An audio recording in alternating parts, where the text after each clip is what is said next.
কোরআনকে তেলাওয়াত করব। পরিবেশ সংরক্ষণের সচেতনতা বাড়াতে ঝিনাইদহের শিক্ষার্থী ও অভিভাবকদের মাঝে ফলদ ও বনজ গাছের চারা বিতরণ করা হয়েছে। বৃহস্পতিবার সকালে ঝিনাইদহ শহরের ল্যাবরেটরি স্কুলে বিদ্যালয় কর্তৃপক্ষের উদ্যোগে এ কর্মসূচির আয়োজন করা হয়।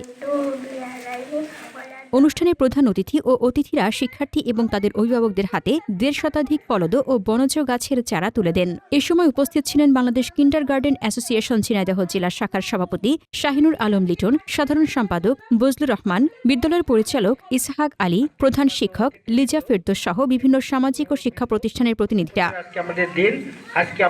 আয়োজকরা জানান, শিশুদের মধ্যে গাছের প্রতি ভালোবাসা সৃষ্টি, পরিবেশ সংরক্ষণের সচেতনতা বৃদ্ধি এবং সবুজায়নের বার্তা ছড়িয়ে দিতেই এই কর্মসূচির আয়োজন করা হয়েছে। ঝিনাইদহ প্রতিনিধি তানভীর সর্দারের পাঠানো প্রতিবেদন।